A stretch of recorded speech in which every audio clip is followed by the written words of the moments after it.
Армысыздар, құрметті оқушылар. Бүгінгі қарастыратын тақырыбымыз Қазақстанның басты орографиялық нысандары.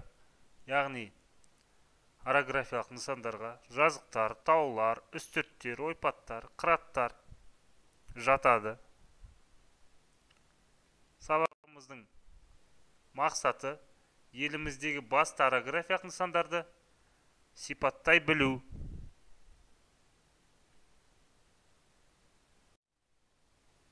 Бағалау критерийлері: Қазақстанның басты орографиялық нысандарын жіктей алу, осы басты орографиялық нысандарды сипаттай алу және де еліміздің басты орографиялық нысандарын картадан көрсете алу.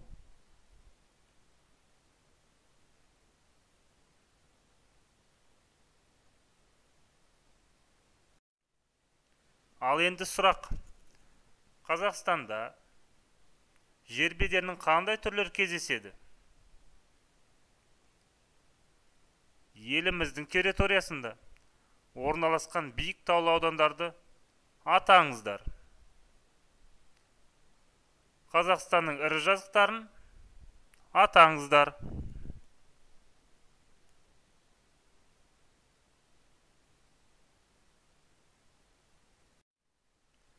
Республикамыздың ең төмен жері еліміздің батысындағы Каспий маң ойпатындағы Қарақия ойысы. Оның тереңдігі -132 метрді құрайды. Ал сәйкесінше ең биік нүкте орналасқан тау Тянь-Шань тауындағы Хан Тәңірі шыңы.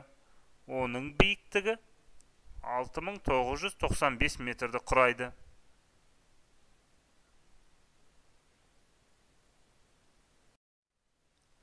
Ал енді кестемен жұмыс назар аударайық. Кестеде жер бедерінің түрлері, яғни жазықтар, аласа таулар, биік таулар, өлкелер көрсетілген. Сонымен қатар нысандар, оның географиялық орны және ерекшеліктерін анықтауымыз керек. Мысалға, Батыс Сібір жазығы, Каспий маң ойпаты, Сарыарқа, Мұғалжар, Тянь-Шань таулары және Алтай таулары берілген. Физикалық картаның көмегімен анықтауға болады.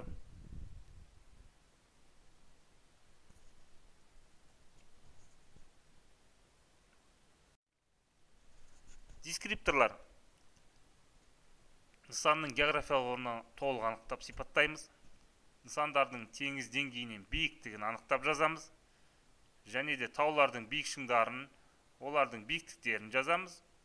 Тау жоталарын жазуға да болады оқушылар.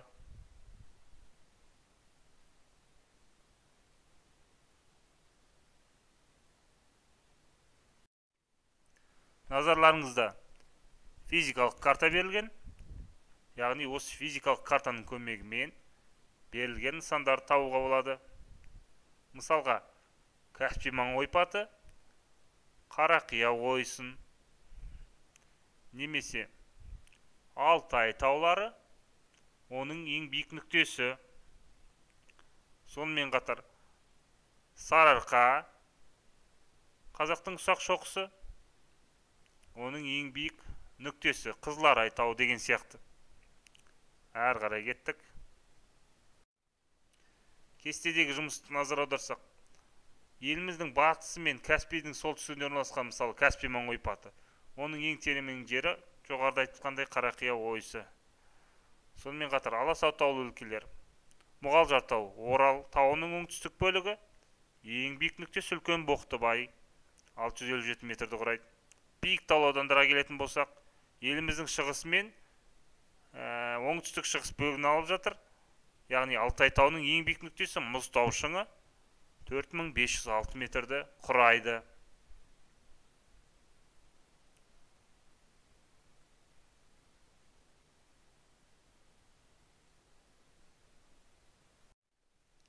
Кескін картамен жұмыс. Бұл жерде жазықтар мен ойпаттар, үстірттер мен қыраттар, аласа таулар және биік таулы аудандар көрсетілген. Сәйкесінше физикалық картаның көмегімен осы орографиялық нысандарды кескін картаға түсіреміз. яғни батыс сібір жазығын, ол біздің территорияда солтүстік қазақ жазығы деп аталады, Тұран ойпатын, Каспий маң ойпатын, Балқаш маңы жазықтарын, үстірт, жалпы сырт қыраты, Орал алды үстіртінің, Торғай үстірті, Бетпақдала, аласа тауларда Сарыарқа, яғни қазақтың ұсақ шоқысы деп те аталады, Мұғалжар, Маңғыстау таулары, Қаратау жотасы, оның биік нүктесі 5 шоқы, 556 метр. Биік таулы аудандар Алтай, Сауыр, Тарбағатай, Жоңғар немесе Жетісу алатауы, Тянь-Шань тауларын кескін картаға белгілеп түсіреміз.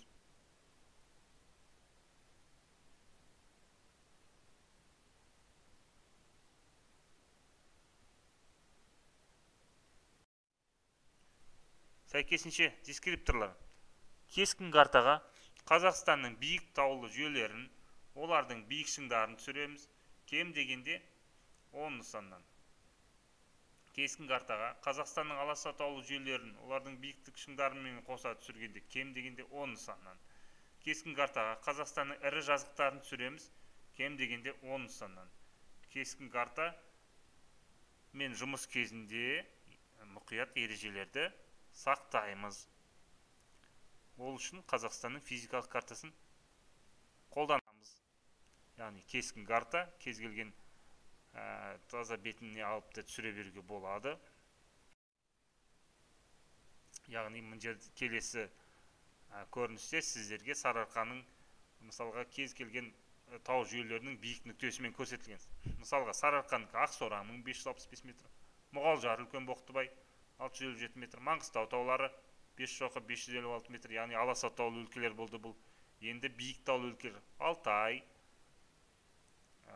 биік шың мен мұзтау шыңымен, Сауыр, Тарбағатай мұзтау шыңы онда 3816 метр, Тастау шыңы 2992 метр, Жетісу алатауы, Бесбақан шыңы 4622 метр, Тянь-Шань, Хан Тәңірі шыңы, яғни бұл орографиялық нысандардың ерекшеліктерін біле жүрейік оқушылар.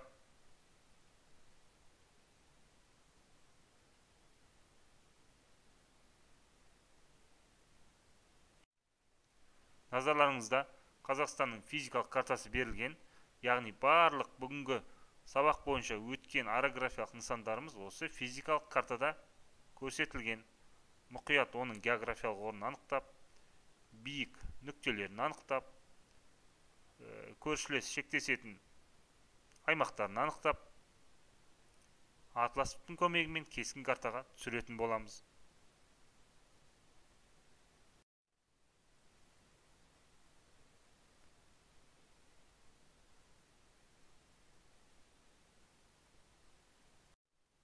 Ал енді жалпы қорытынды сұрақ.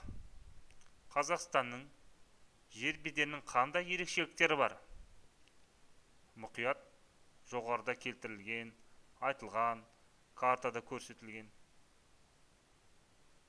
ерекшеліктерге байланысты ойланып жауап береміз.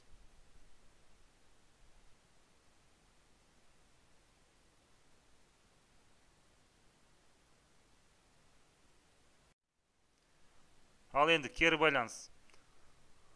Түзу ұзын сызық сызып, өзіміздің қай жерде тұрғанын анықтайық. Бірінші, білмеймін. Екінші, білемін.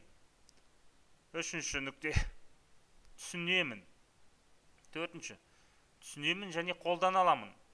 Бесінші, үйрете, басқаға үйрете аламын. Мұқият болайық. Кері байланыс беріп болсақ, бүгінгі сабағымыз аяқталды. Үй тапсырмасы түсінікті. Жақсы, сау болыңдар балалар.